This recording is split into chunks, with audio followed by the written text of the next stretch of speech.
আলাইকুম সুপ্রিয় শিক্ষার্থী, ঢাকা কলেজ কর্তৃক আয়োজিত অনলাইন ক্লাসে তোমাদেরকে আমি স্বাগত জানাচ্ছি। আমি শান্তনু হাসান, প্রভাষক ব্যবস্থাপনা বিভাগ, ঢাকা কলেজ, ঢাকা।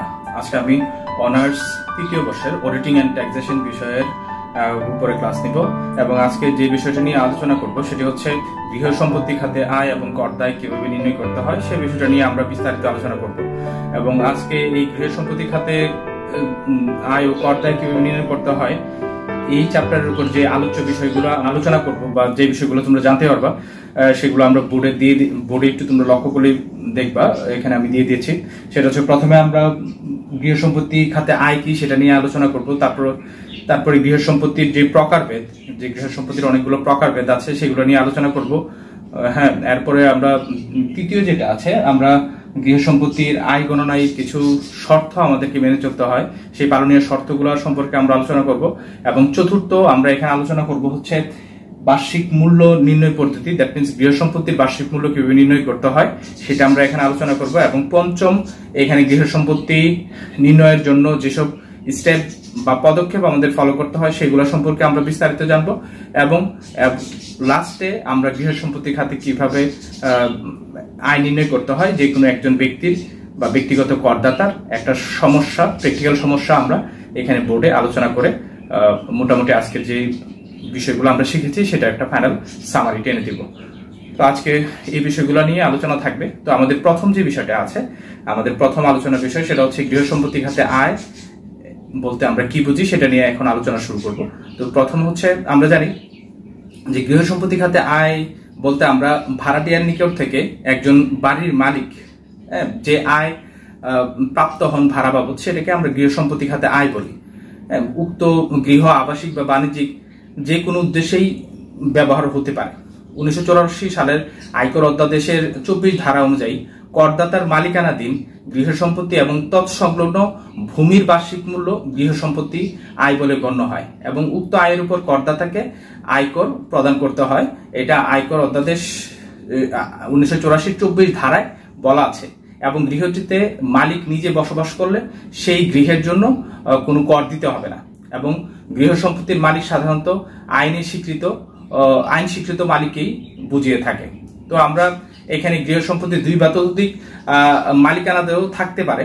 তাদের সম্পত্তির অংশ নির্দিষ্টকরণ এবং নিশ্চিত রূপে নিরূপণযোগ্য হলে তা ব্যক্তিসঙ্গ বলে বিবেচিত হবে না।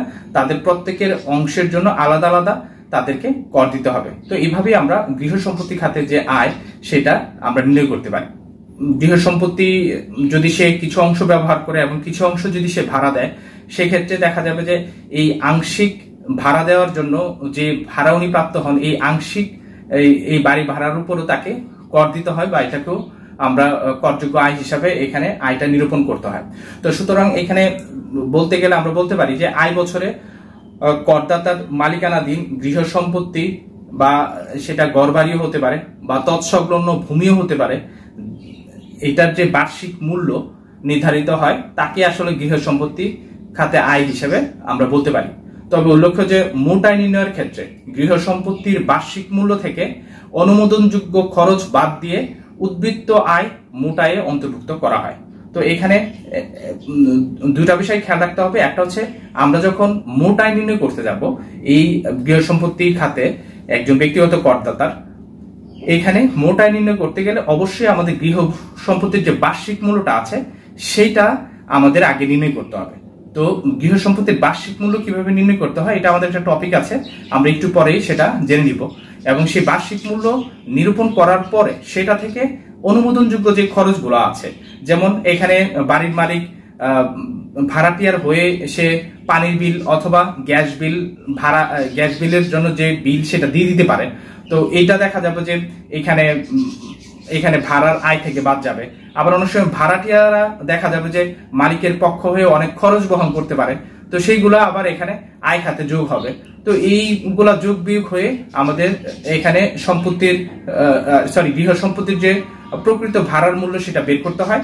এবং সেটার সাথে পৌর এলাকার হলে যে পৌর মূল্য নির্ধারিত হয় বাড়ি ভাড়ার, সেটার পার্থক্যটা এখানে যেটা বড় হবে সেটাকে আমরা এখানে গৃহ সম্পত্তির বার্ষিক মূল্য হিসাবে দেখিয়ে সেখান থেকে আমাদের অনুমোদনযোগ্য যে খরচগুলো আছে বাড়ি ভাড়ার ক্ষেত্রে সেগুলা এখানে বাদ যাবে, বাদ যে আমাদের মোট আয় নির্ণয় হবে গৃহ সম্পত্তি খাতে। আমাদের দ্বিতীয় যে টপিকটা আছে যে গৃহ সম্পত্তির প্রকারভেদ, সেটা নিয়ে একটু আলোচনা করি। এটা না হলে আমাদের এখানে পুরো আইডিয়াটা মাথায় আসবে না যে কিভাবে গৃহ সম্পত্তি খাতে আয় নির্ণয় করতে হয়। তো আমরা এখানে গৃহ সম্পত্তি আয় নির্ণয় করতে গেলে গৃহ সম্পত্তি কয় ধরনের সেটাও জানতে হবে। তো এখানে গৃহ সম্পত্তিটা আমরা মূলত তিনটা ভাগে ভাগ করে আলোচনা করতে পারি। একটা হচ্ছে সম্পূর্ণ ভাড়া দেওয়া গৃহ, 2 নাম্বার হচ্ছে আংশিক ভাড়া দেওয়া গৃহ, আর 3 নাম্বার আমরা বলতে পারি যে সম্পূর্ণ মালিক কর্তৃক ব্যবহৃত গৃহ। তো এই 3 ধরনের গৃহ সাধারণত আমরা গৃহ সম্পত্তি খাতে যখন আমরা আয় বিবেচনা বা বের করতে যাই, তখন এই 3 ধরনের গৃহে আমরা গৃহ সম্পত্তিটাকে ভাগ করে থাকি। এখানে সম্পূর্ণ ভাড়া দেওয়া যে গৃহ, মালিক নিজস্ব কাজে ব্যবহার না করে সম্পূর্ণরূপে যদি আবাসিক বা বাণিজ্যিক ভাবে অন্যের নিকট সেটা ভাড়া প্রদান করে অর্থ আদায় করে, সেই গৃহকে সম্পূর্ণ ভাড়া দেওয়া গৃহ আমরা বলি। এবং 2 নাম্বার যেটা বলছি যে যেটা মালিক কর্তৃক ব্যবহৃত বাসগৃহ, যে বাড়ি বা গৃহে মালিক তার মালিকানাধীন বাড়ি বা গৃহ বা আবাসিক বা বাণিজ্যিক ভাবে অন্যের নিকট ভাড়া প্রদান না করে সম্পূর্ণ বাড়িটি নিজের বাসস্থান হিসেবে যদি সে ব্যবহার করে থাকে, সেই গৃহকে আমরা সম্পূর্ণ মালিক কর্তৃক ব্যবহৃত গৃহ বলে থাকি। এবং তৃতীয় যেটা আছে আমরা যেটা বলেছি আংশিক, যে কিছু অংশে বাড়ি যদি 4 তলা হয়, যদি নিচতলাতে মালিক থাকে এবং বাকি 3টা ফ্লোর যদি মালিক ভাড়া দেয়, অথবা বাড়ি যদি 2 তলা হয়, 1 তলাতে মালিক থাকে এবং দ্বিতীয় অংশটা 2 তলা যদি মালিক ভাড়া দেয়, তাহলে সেটাকে আমরা আংশিক গৃহ সম্পত্তি বলি। তো এই আংশিক গৃহ সম্পত্তি থেকেও দেখা যাবে যে আমাদের এখানে অনুমোদনযোগ্য যে খরচ সেগুলো বাদ দিয়ে গৃহ সম্পত্তির খাতে আয়টা আমাদের এখানে বের করে দেখাতে হবে এবং এটা করযোগ্য। তো এই হচ্ছে আমাদের গৃহ সম্পত্তি খাতে আয়ের আমরা গৃহ যে 3 ধরনের গৃহ সেটা নিয়ে আলোচনা শেষ। আমরা এখন 3 নাম্বার যেটা আছে গৃহ সম্পত্তি খাতে আয় গণনার পালনীয় কিছু শর্ত আছে, যে আমি যখন গৃহ সম্পত্তি খাতে আয় গণনা করতে যাব এখানে আমাকে অবশ্যই কিছু শর্ত মেনে চলতে হবে, সেগুলো এখন আমরা একটু আলোচনা করব।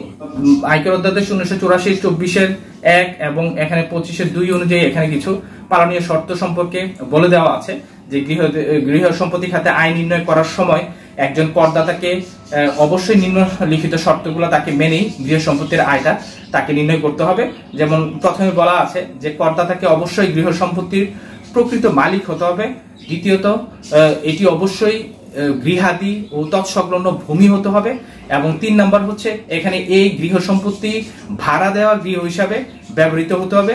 এবং 4 নাম্বার বলা আছে এখানে এই গৃহ সম্পত্তি করদাতা তার ব্যবসা বা পেশার উদ্দেশ্যে ব্যবহার করতে বা করদাতার আবাসিক গৃহ হলে এখানে এটা গৃহ সম্পত্তি আয় হিসাবে আসবে না বা চলবে না। এবং 5 নাম্বার বলা আছে যে করদাতার আবাসিক গৃহ হিসাবে এটা অবশ্যই ব্যবহৃত হবে না। এরপরে 6 নম্বরে বলা আছে যে গৃহহীন সম্পত্তি থেকে আয় অন্যান্য উৎস খাতে আয় বলে বিবেচিত হবে। এখানে গৃহহীন সম্পত্তি যেগুলো আছে এই খাতের আয়গুলা এখানে গৃহ সম্পত্তি খাতে আয় নির্ণয় করার সময় আসবে না বা অন্তর্ভুক্ত হবে না। এছাড়াও বলা আছে যে গৃহ সম্পত্তির বার্ষিক মূল্য থেকে অনুমোদনযোগ্য খরচ বাদ দিয়ে এখানে গৃহ সম্পত্তি খাতে আয় যেটা আছে সেটা বের করে দেখাতে হবে। এবং এখানে ফার্নিচার ফিটিংস এইগুলা থেকেও যদি ফার্নিচার ফিটিংস এখান থেকে যদি ভাড়া বাবদ কোনো আয় আসে, ফার্নিচার ফিটিংস এইগুলাকেও এখানে গৃহ সম্পত্তি খাতে আয় হিসাবে অন্তর্ভুক্ত করে দেখাতে হবে।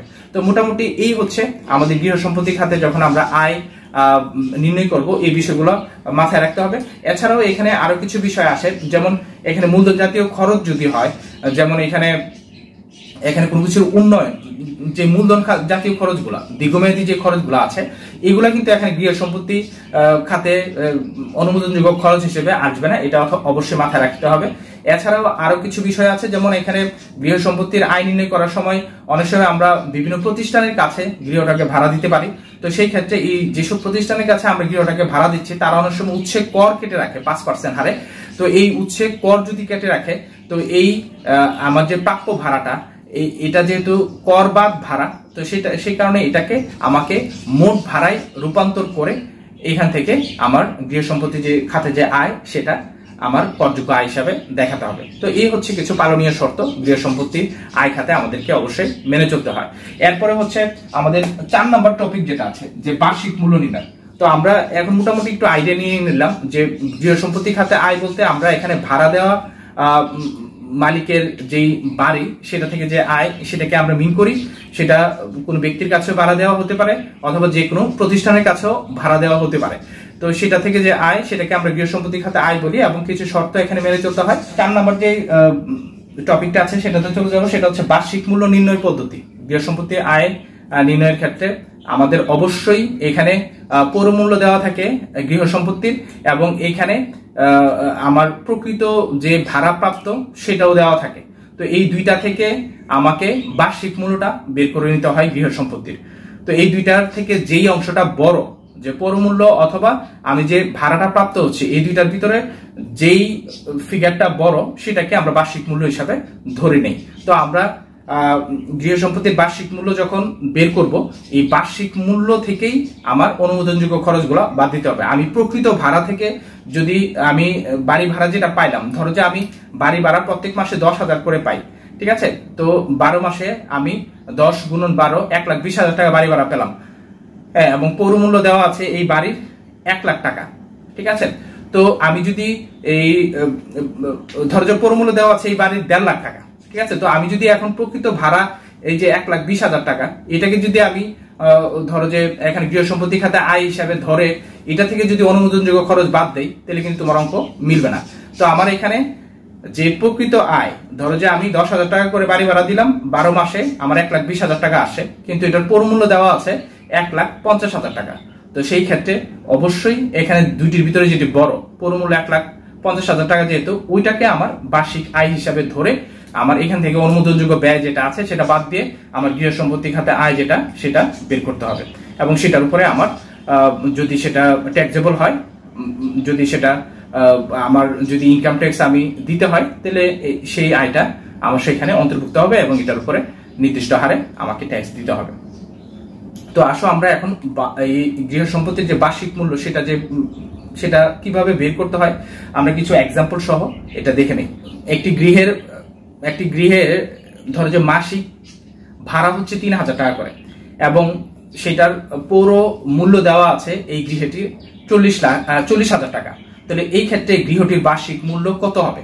তো এখানে আমরা বলছি যে গৃহটির মাসিক ভাড়া দেওয়া আছে, মাসিক ভাড়া হচ্ছে তোমার 30,000 টাকা, সরি 3,000 টাকা, এবং এটার পৌরমূল্য দেওয়া আছে,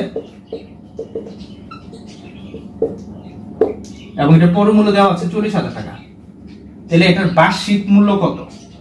তো আমরা এখানে বার্ষিক মূল্য বলেছি যে গৃহটির প্রকৃত যে আমরা বার্ষিক ভাড়া পাচ্ছি, এটার ভাড়া 12 মাসে যে ভাড়াটা আসতেছে 3/12 36,000 টাকা, এবং এইটার যে পৌরমূল্য, পৌর কর্তৃপক্ষ পৌরসভা হলে এখানে তারা যে মূল্যটা নির্ধারণ করেছে অবস্থান অনুযায়ী, এইটার যে মূল্য আছে এখানে দেওয়া আছে 40,000। এই দুইটার ভিতরে যেটি বড়টি এখানে বার্ষিক মূল্য হিসাবে এখানে কাউন্ট হবে। তো আমার এখানে বার্ষিক মূল্য হিসাবে আসবে হচ্ছে এখানে 40,000 টাকা। তো সেই কারণেই আমরা এখানে গৃহটির বার্ষিক মূল্য দিব হচ্ছে 40,000 টাকা ধরে আমি অঙ্কটা করতে হবে।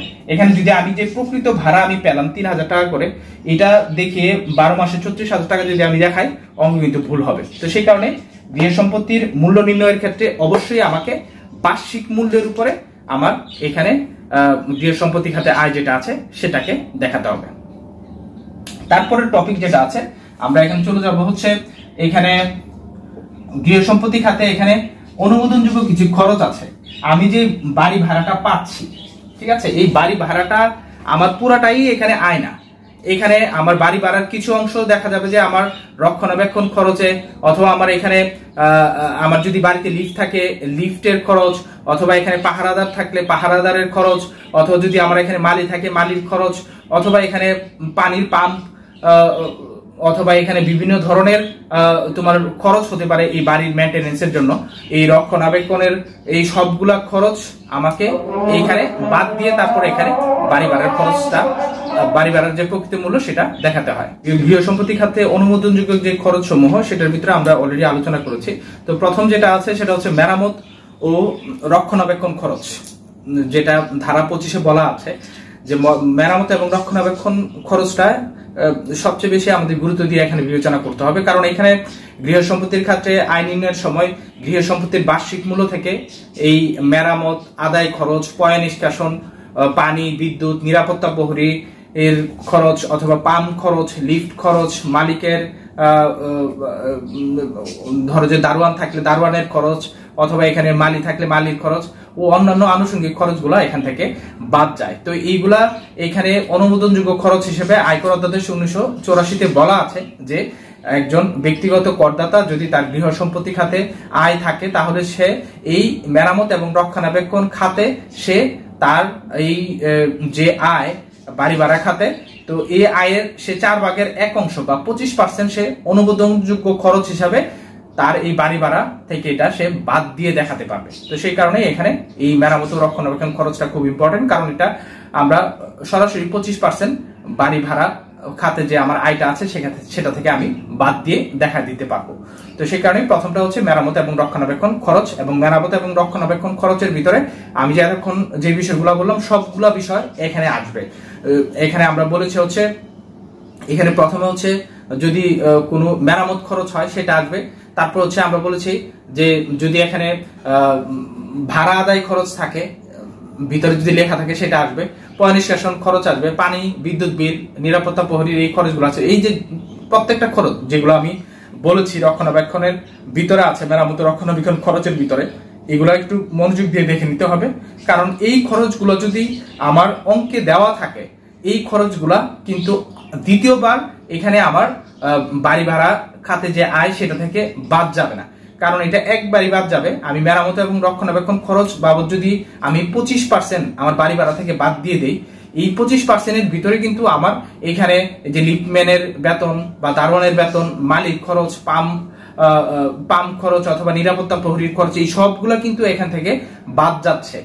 তো সেই কারণে এগুলা যদি নিচে অঙ্কে দেওয়া থাকে সেগুলা কিন্তু আবার সেকেন্ড টাইম এই মেরামত খরচ ও রক্ষণাবেক্ষণ খরচের ভিতরে যেহেতু এগুলো চলে আসে, সেকেন্ড টাইম কিন্তু এগুলোকে আর বাদ দেওয়া যাবে না, এগুলোকে বাদ দিলে কিন্তু অঙ্ক ভুল হবে। তো সেই কারণে মেরামত রক্ষণাবেক্ষণ খরচটা একটু খেয়াল রাখতে হবে যাতে এটা ভুল না হয়। এবং মেরামত এবং রক্ষণাবেক্ষণ খরচের ভিতরে আরেকটি বিষয় আছে, যদি কোনো আমি যদি আবাসিক ব্যবহারের জন্য যদি কোনো ব্যক্তিকে আমি যদি এই আমার বাসস্থানটা আমি ভাড়া দিয়ে থাকি, এটা থেকে যদি আমি আয় হয় এটার 25% আমি এখানে অনুমোদনযোগ্য খরচ হিসাবে দেখাতে পারবো। কিন্তু যদি এটা আমি কোনো প্রতিষ্ঠানের কাছে ভাড়া দিয়ে থাকি, সেটা সরকারি প্রতিষ্ঠান হতে পারে অথবা ব্যাংক, বীমা প্রতিষ্ঠানও হতে পারে, তো তাদের কাছে যদি ভাড়া দিয়ে থাকি তাহলে কিন্তু আমি এটা যেহেতু বাণিজ্যিক উদ্দেশ্যে ব্যবহৃত হচ্ছে, এইটার উপরে আমি 30% আমি মেরামত রক্ষণাবেক্ষণ খরচ হিসাবে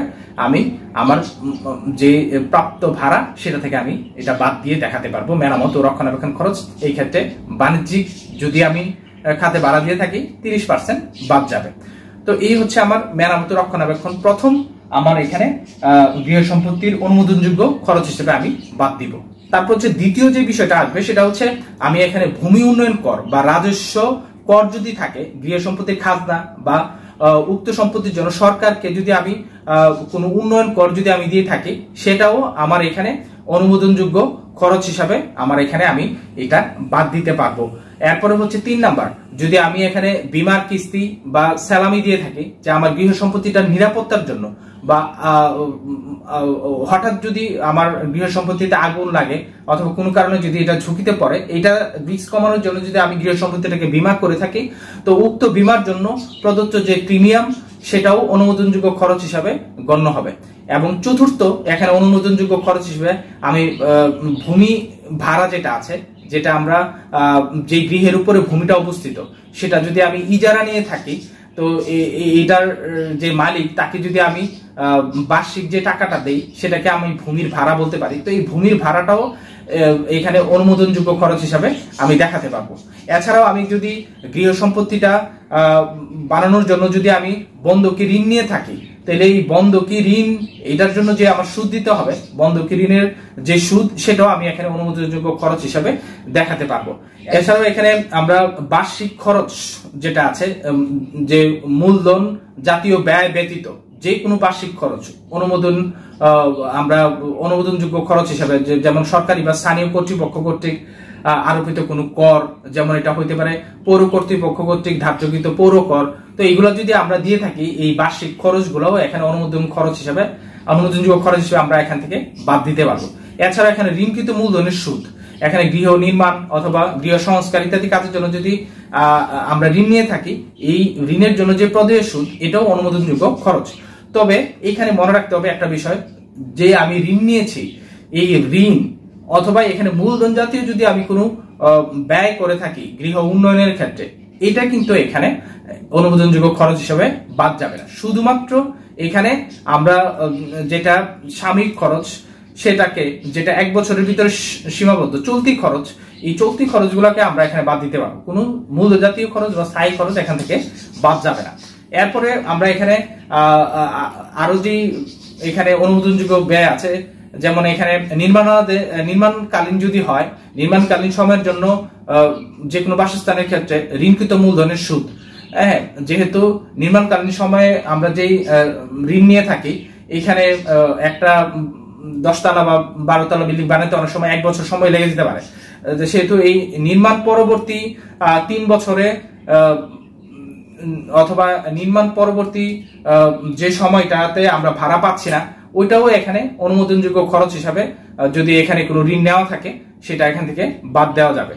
কথা আছে গৃহ সম্পত্তির অনুমোদনযোগ্য খরচ হিসাবে এখানে শূন্যতা ভাতাও আছে। যে অনেক সময় আমার দেখা যেতে পারে যে আমি যে গৃহটা আমি ভাড়া পাচ্ছি, যে গৃহটা থেকে, এখানে ভাড়াটি অনেক সময় চলে যেতে পারে, 1-2 মাস আমি বছরের ভিতরে আমার বাসাটা খালিও যেতে পারে। তো এই যে আমার শূন্য বাসাটা খালি থাকলো, তো সেই ক্ষেত্রে আমি শূন্যতা ভাতা হিসাবে আমি এইখানে আমরা সরাসরি আনুপাতিক হারে, যদি 2 মাস হয়, 12 মাস থেকে 2 মাসের বার্ষিক মূল্য থেকে আমি যে বার্ষিক মূল্য আছে সেটাকে 12 দিয়ে ভাগ দিয়ে আমি 2 মাসের এখানে আমি খরচ কিন্তু শূন্যতা ভাতা হিসাবে, অনুমোদনযোগ্য খরচ হিসেবে এখান থেকে বাদ দিয়ে দেখা দিতে পারবো। এছাড়াও এখানে আমরা যদি গৃহ সম্পত্তির ভাড়া আদায়ের ক্ষেত্রে যদি কোনো ব্যয় আমাদের করতে হয়, সেক্ষেত্রে কিন্তু এখানে আদায় খরচটা আমরা এখান থেকে বাদ দিতে পারি। এছাড়াও যদি এখানে বকেয়া ভাড়া থাকে, গৃহ সম্পত্তি খাতে অনেক সময় দেখা যাবে যে অনেক ভাড়াটে ভাড়া দিতে চায় না, তো বকেয়া ভাড়া দেওয়া, যদি ভাড়া বকেয়া থাকে, অথবা আমি যদি আইন সালিসের মাধ্যমে যদি ভাড়া আদায় করতে না পারি, ওই খরচগুলো আমরা এখানে অনুমোদনযোগ্য খরচ হিসেবে এখান থেকে বাদ দিতে পারি। তো এই হচ্ছে আমাদের গৃহ সম্পত্তি খাতে অনুমোদনযোগ্য আইনের মোটামুটি কথা। তো আমাদের সেকেন্ড লাস্ট টপিক যেটা আছে গৃহ সম্পত্তির আইন নির্ণয়ের যে পদক্ষেপ আছে, এখানে 1984 সালের আয়কর অধ্যাদেশ অনুযায়ী গৃহ সম্পত্তি খাতে আইন নির্ণয়ের জন্য আমাদের কিছু পদক্ষেপ আমাদের অনুসরণ করতে হয়। তো আমরা একটু যদি বোর্ডের দিকে তাকাই, আমরা কিন্তু এখানে ছক কেটে আমি হেডিং কিছু লিখে রেখেছি, যাতে তোমার এখানে যেহেতু সময়ের স্বল্পতা, আমরা দ্রুতই যে সমস্যাটা আমরা দিব সেটা যাতে আমরা এখানে করে ফেলতে পারি। তো এখানে এই অঙ্কে যাওয়ার আগে আমরা এই অঙ্ক করার নিয়মটা একটু জেনে নিব, যে গৃহ সম্পত্তি খাতে আইন নির্ণয়ের করতে গেলে আমাদের কি কি পদক্ষেপ ফলো করতে হবে। তো প্রথম যে নিয়মটা আছে সেটা হচ্ছে, যদি সেটা আমাকে এখানে গৃহটা কোন ধরনের সেটা আমাকে দেখতে হবে। সেটা যদি সম্পূর্ণ আবাসিক হয়, তাহলে এখানে ধরো যে এটার বার্ষিক মূল্য নির্ধারণের প্রয়োজন নাই, অথবা এখানে এটার আয় দেখানোরও প্রয়োজন নাই, কারণ এটার উপর আমাকে কর দিতে হবে না। এরপরে যদি সেটা আংশিক যদি আবাসিক হয় বা আংশিক যদি ভাড়া দেওয়া থাকে, তাহলে সেই ক্ষেত্রে আমাকে যে অংশটা ব্যবহৃত হচ্ছে এবং যে অংশটা মালিক নিজে ব্যবহার করছে, তো যে অংশটা ভাড়া দেওয়া আছে এটা থেকে কতটুকু আসলে ভাড়া পাওয়া যাচ্ছে, সেটা এখানে আমার আয় হিসাবে নিরূপণ করতে হবে। এছাড়াও এখানে যৌথ মালিকানাধীন যদি গৃহ হয়, গৃহ সম্পত্তি যদি 2 বা ততোধিক মালিকানায় থাকে, তবে করদাতার অংশ কতটুকু তা এখানে নির্ণয় করতে হবে, এবং ওই অংশ যদি ভাড়া দেওয়া হয়, তবে ভাড়ার অংশের আয় নিরূপণ করতে হবে। আমাদের 4 নম্বর স্টেপটা হচ্ছে, আমরা এখানে গৃহ সম্পত্তির বার্ষিক মূল্যটা নিরূপণ করব। ঠিক আছে, যে পরমূল্য যেটা দেওয়া আছে এবং প্রকৃত আমি যে ভাড়া পাচ্ছি, এই দুইটার ভিতরে যেটা বড় সেটাকে আমরা এখানে গৃহ সম্পত্তির বার্ষিক মূল্য হিসাবে দেখাবো। সেটা আমরা চতুর্থ স্টেজে এসে করতে হবে। এবং পঞ্চম আমাদের যে পদক্ষেপটা আছে সেটা হচ্ছে, আমাদের এখানে অনুমোদনযোগ্য খরচগুলা এখানে বের করে এটা টোটাল করে আমার বার্ষিক মূল্য থেকে ভাড়া, গৃহ সম্পত্তির যে ভাড়া বা বার্ষিক মূল্য, সেটা থেকে আমি অনুমোদনযোগ্য খরচগুলা বাদ দিব। তো প্রথমে আবার অনুমোদনযোগ্য খরচগুলা বের করতে হবে। যেমন গৃহ সম্পত্তির ক্ষেত্রে অনেক অনুমোদনযোগ্য খরচ একটু আগে আমরা আলোচনা করেছি, সেই অনুমোদনযোগ্য খরচগুলা এখান থেকে বাদ যাবে। ঠিক আছে, তো এই অনুমোদনযোগ্য আমরা খরচ বলেছি যে 25% বা বাণিজ্যিক হলে 30% আমরা বার্ষিক মূল্য থেকে বাদ দিয়ে দিব এই ফিফথ স্টেজে আসে। এবং এখানে যদি গৃহ সম্পত্তির যদি পূর্বে কর নির্ধারিত থাকে, কর পূর্ব আয়টা আমার এখানে গৃহ সম্পত্তির ক্ষেত্রে নির্ণয় করে ফেলতে হবে। যে অনেক সময় বলা থাকতে পারে যে গৃহটা একজনের কাছে ভাড়া দেওয়া আছে এবং তারা যে প্রতিষ্ঠান বা সরকারি প্রতিষ্ঠান হলে তারা 5% ভাড়া কেটে রেখেছেন, হ্যাঁ সরি 5% উৎসে কর কেটে রেখেছেন। যদি এরকম বলা থাকে অবশ্যই এখানে এটাকে আমরা এটার পূর্ব আয় যেটা আছে গৃহ সম্পত্তির সেটাতে নিয়ে এটাকে কনভার্ট করে তারপরে গৃহ সম্পত্তির আয়টা আমার এখানে দেখাতে হবে। ধরো যে আমরা এখানে একটা এক্সাম্পল বলতে পারি, ধরো এখানে গৃহ সম্পত্তির বার্ষিক মূল্য বলা আছে, আমরা এখানে বলতে পারি গৃহ সম্পত্তির বার্ষিক মূল্য বলা আছে ধরো এখানে 2,85,000 টাকা। গৃহ সম্পত্তির বার্ষিক মূল্য বলা আছে 85,000 টাকা, 2 লাখ। এবং এখানে বলা আছে যে এখানে উৎসে কর কর্তন করেছেন, উৎসে কর দিয়েছেন, উৎসে কর কেটে রাখা হয়েছে 15,000 টাকা। হ্যাঁ, তো এইখানে এই ক্ষেত্রে যদি এরকম বলা থাকে অবশ্যই আমাদের গৃহ সম্পত্তিটাকে আমরা যখন বার্ষিক মূল্য দেখাতে যাব অবশ্যই এটাকে আমার এই উৎসে কর যেটা আছে সেটাকে যোগ করে এখানে গৃহ সম্পত্তির যে টোটাল মূল্য যেটা আছে 3 লাখ টাকা এখানে আমরা দেখাবো। আবার এখানে আমার এটা অবশ্যই মনে রাখতে হবে যে যদি উৎসে কর কর্তন থাকে অবশ্যই এটাকে পূর্বের মূল্যে বা পূর্ব আয় যেটা আছে এটাকে মোটাঙ্কিত করে সেটা আমাকে এখানে দেখাতে হবে। তো মোটাঙ্কিত করার যে সূত্রটা আমরা গত ক্লাসে দিয়েছি যে কোনো কিছুই আমি যদি মোটাঙ্কিত করতে চাই তাহলে আমার যে নিট কর বা আমরা এখানে যে ভাড়াটা পেয়েছি প্রাপ্ত ভাড়া ডিভাইডেড বাই 100, এখানে আমরা মোটাঙ্কিত করার সূত্র আমরা বলেছি যে এখানে বলতে পারি আমরা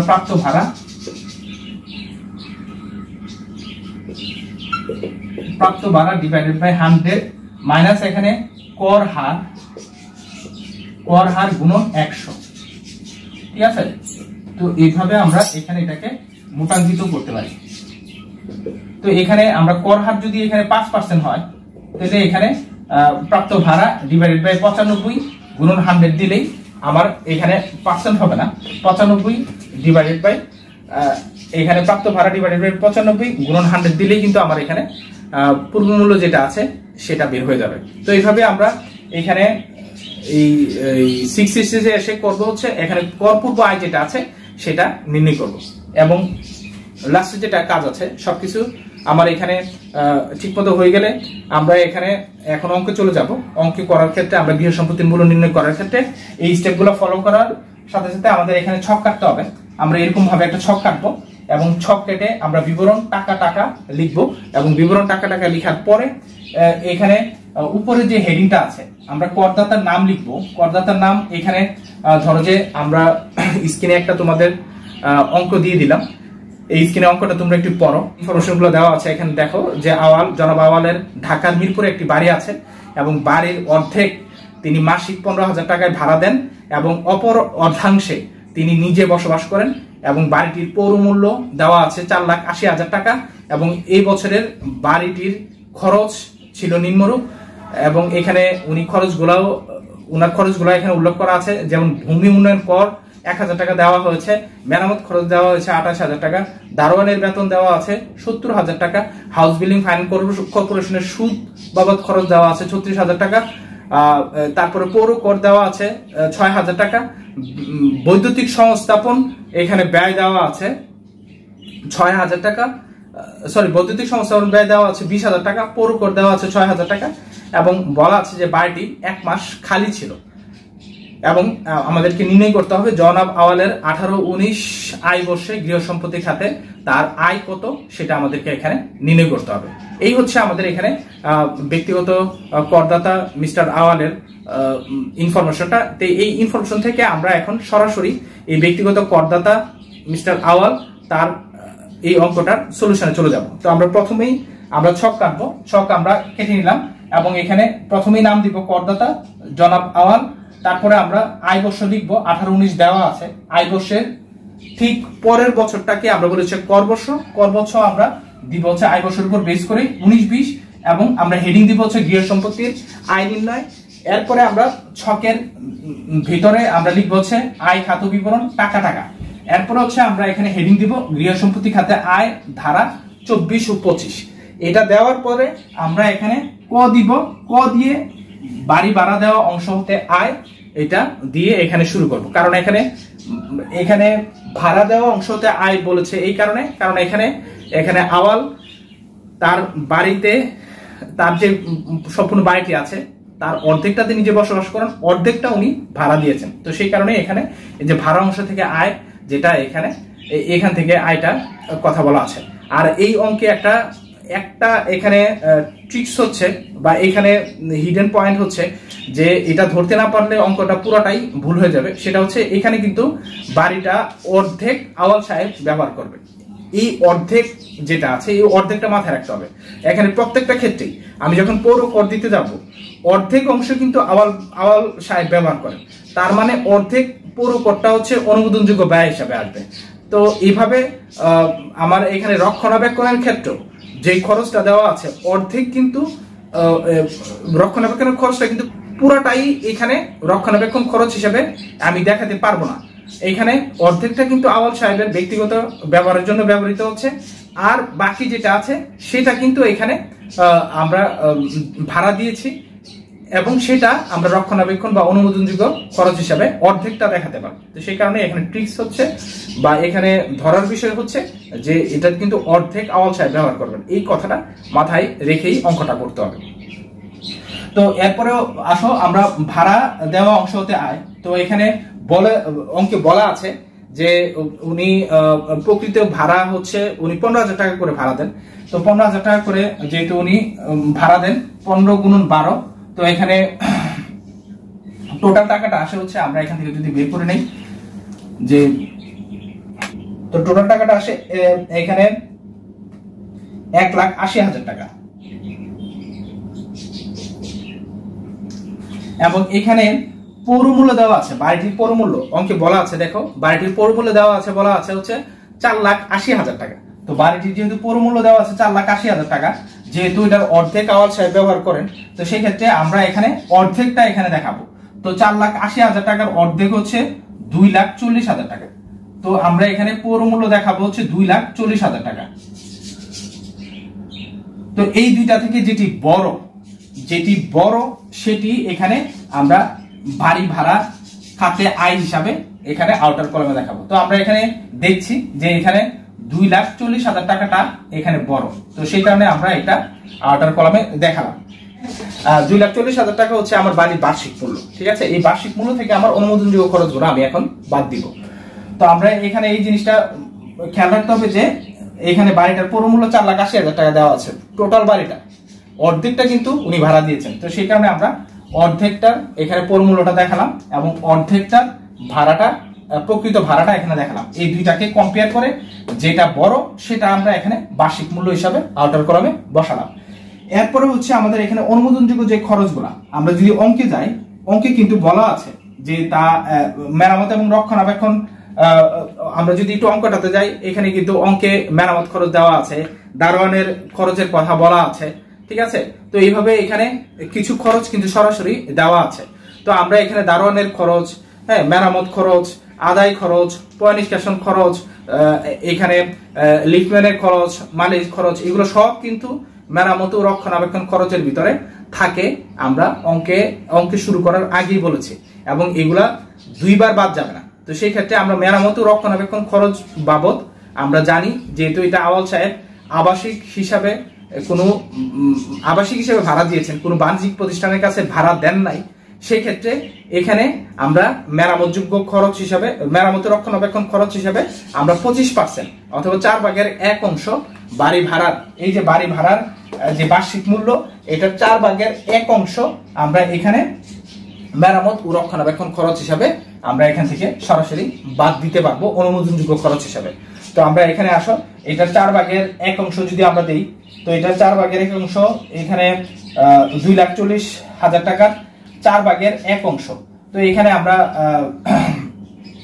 424, তো এখানে আমরা সরাসরি 60,000 টাকা আমরা এখানে অনুমোদনযোগ্য খরচ হিসেবে আমরা ইনার কলামে এটা বসাবো। ইনার কলামে বসাই টোটালটা যোগ করে আউটার কলামে বসা যাবে। তো আমরা এখানে ইনার কলামে বসালাম হচ্ছে 60,000 টাকা অনুমোদনযোগ্য খরচ আমরা 4/1 বসালাম। এরপরে হচ্ছে এখানে আমরা অঙ্কে দেখো আমাদের এখানে দারোয়ানের খরচ এটা কিন্তু চলে গেছে, মেরামত খরচ এটা চলে গেছে। তো এখানে এরপরে যেটা আছে পৌর কর, সরি ভূমি উন্নয়ন কর, ভূমি উন্নয়ন করে 1,000 টাকা দিয়েছেন বলেছেন। তো ভূমি উন্নয়ন করটাকে আমরা এখানে 2 দিয়ে ভাগ দিব, কারণ এখানে অর্ধেকটা তো আওয়াল সাহেব থাকে। তো ভূমি উন্নয়ন কর 2 দিয়ে ভাগ দিলে এখানে আসবে হচ্ছে 1,000 ভাগ 2 হচ্ছে 500 টাকা। এবং হাউস বিল্ডিং ফিনান্স কর্পোরেশনের থেকে উনি সুদ নিয়েছেন, বলেছেন যে 36,000 টাকা উনি সুদ বাবদ এখানে খরচ হিসেবে প্রদান করতে হয়েছে। তো এখানে 36,000 টাকা যেহেতু অর্ধেক যেহেতু উনি থাকেন, সেই কারণে এটাকেও 2 দিয়ে ভাগ দিব এবং এটার অর্ধেকটা আমার অনুমোদনযোগ্য খরচ হিসাবে আমরা এখান থেকে বাদ দিতে পারবো। এরপর হচ্ছে উনি এখানে ভূমি উন্নয়ন করের পাশাপাশি পৌর কর দিয়েছেন 6,000 টাকা। তো 6,000 টাকার অর্ধেক, তার মানে হচ্ছে 3,000 টাকা আমরা এখানে অনুমোদনযোগ্য খরচ হিসাবে বাদ দিতে পারবো। এরপর হচ্ছে অঙ্কের নিচে একদম নিচে লেখা আছে যে বাড়িটি 1 মাস খালি ছিল। তো যেহেতু 1 মাস খালি ছিল, বাড়িটির আমরা বার্ষিক মূল্য আমরা নির্ধারণ করেছি 2,40,000 টাকা। 1 মাস যেহেতু খালি ছিল, এটাকে যদি আমরা 12 দিয়ে ভাগ দিই, যেটা আসবে 2,40,000 ভাগ 12, তো এখানে 20,000 টাকা আসতেছে। তো এই হচ্ছে আমার এখানে শূন্যতা ভাতা, এই 20,000 টাকা এইভাবে আসলো। তো এই টোটালটা আমি যদি যোগ করে দেই, এই টোটালটাই হচ্ছে আমার এখানে অনুমোদনযোগ্য খরচ বা অনুমোদনযোগ্য আমার ব্যয়। তো আমার এই টোটাল অনুমোদনযোগ্য যে ব্যয়টা আছে, তো আমরা এখানে যদি সবগুলো যোগ করি, এখানে 60,000 প্লাস এখানে 5,000 আর 500 প্লাস এখানে 18,000 প্লাস এখানে 3,000 প্লাস এখানে 20,000, তো এই সবগুলো যদি আমরা এখানে যোগ করি, তাহলে কিন্তু আমার এখানে অনুমোদনযোগ্য খরচ হিসেবে আসতে হচ্ছে 1,01,500 টাকা। তো আমরা এখানে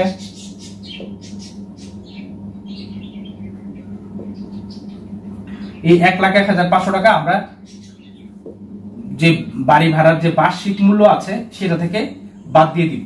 তো বাড়ি ভাড়ার বার্ষিক মূল্য আছে এখানে 2,40,000 টাকা। 2,40,000 টাকা থেকে আমরা যদি এখানে 1,01,500 টাকা বাদ দিই, তো আমার এখানে যেটা আসবে সেটাই আমার এখানে গৃহ সম্পত্তি খাতে আয়। তো এখানে আসতে হচ্ছে 500 মাইনাস হচ্ছে এখানে 8, 3, 1, তো এখানে আসতেছে 1,38,500 টাকা। তো এই 1,38,500 টাকাই আমার এখানে অনুমোদনযোগ্য এখানে গৃহ সম্পত্তি খাতে আয় হিসাবে আমার ট্যাক্সেবল ইনকাম হিসাবে আমি আমার আয়কর রিটার্নে আমার গৃহ সম্পত্তি খাতে আয় যেখানে আছে সেখানে আমার এই 1,38,000 টাকা আমার নির্দিষ্ট ছকে দেখাতে হবে বাড়ি ভাড়া সম্পত্তি বাবদ আয় হিসাবে। তো এইভাবে আমরা বাড়ি ভাড়া সম্পত্তি থেকে যে আয়, এইভাবে আমরা ট্যাক্স নির্ধারণ করে দেখাতে পারি। তো এই হচ্ছে আমাদের মোটামুটি অঙ্ক। আমরা এই অঙ্ক যখন করব একটু খেয়াল রাখবো যে যদি এটা বাণিজ্যিক ভবন হয় তাহলে কিন্তু আমরা এখানে 4/1 দিয়েছি, এটা না হয়ে এখান থেকে সরাসরি 30% বাদ যেত, ঠিক আছে, অনুমোদনযোগ্য খরচ হিসেবে। আবার এখানে অনুমোদনযোগ্য খরচ হিসেবে আমি যেহেতু এখানে খরচগুলা বাদ দিয়েছি, আমার কিন্তু এখানে মেরামত খরচ আমি এখানে আর বাদ দিইনি, আমি কিন্তু এখানে দারোয়ানের খরচ বাদ দিইনি, ঠিক আছে। আবার এখানে আরেকটা খরচ ছিল, সেটা হচ্ছে বৈদ্যুতিক সংস্থাপন ব্যয়, ঠিক আছে। তো এখানে বৈদ্যুতিক সংস্থাপন ব্যয়, এটা শব্দটা পরে আমরা বুঝতেছি যেহেতু এটা সংস্থাপন ব্যয়, এটা দীর্ঘমেয়াদী একটা খরচ, সেহেতু এটা মূলধন জাতীয় ব্যয়, সেহেতু এখানে এটা অনুমোদনযোগ্য ব্যয় হিসেবে এখানে আসবে না। তো সেই কারণে বিদ্যুৎ সংস্থাপন ব্যয় যেটা আছে এটা কিন্তু আমরা অঙ্কে কোথাও দেখায় নাই। তো এইভাবেই আমরা প্রত্যেকটা জায়গাতে খেয়াল করে করে, যেহেতু এখানে অর্ধেক মালিক ব্যক্তিগত খাতে ব্যবহার করছেন, এখানে প্রত্যেকটা খরচকে আমরা অর্ধেক করে এখানে দেখালাম। তো এইভাবে যদি আমরা একটু খেয়াল করে অঙ্কের প্রত্যেকটা এন্ট্রি যদি আমরা একটু সতর্কতার সাথে আমরা যদি ক্যালকুলেশন করি, তাহলে কিন্তু আমাদের অঙ্কে আর ভুল থাকবে না, আমরা ফুল মার্কস পেয়ে যাব। এখান থেকেও মাঝে মধ্যে অঙ্ক আসে এবং 4 মার্কসের অঙ্ক সচরাচর ঢাকা বিশ্ববিদ্যালয়ে যারা প্রশ্ন করে থাকেন এখান থেকে তারা অঙ্কগুলো দিয়ে থাকেন। তো সে কারণে আমরা যখন অঙ্ক করব এই বিষয়গুলো মাথায় রেখেই আমরা খুঁটিনাটি বিষয়গুলো যদি ট্রিক্সগুলো যদি আমাদের জানা থাকে, আমরা এগুলো যদি মাথায় রাখি, তাহলে কিন্তু আমাদের অঙ্কে আর ভুল হবে না। তো আজকে আমি ক্লাস এখানেই শেষ করব। সবাইকে ধন্যবাদ জানিয়ে, তো এতক্ষণ মনোযোগ দিয়ে তোমরা ক্লাস করেছো। তো আমি নেক্সট ক্লাসে তোমাদেরকে আমন্ত্রণ জানিয়ে আমার ক্লাস এখানে সমাপ্ত করছি।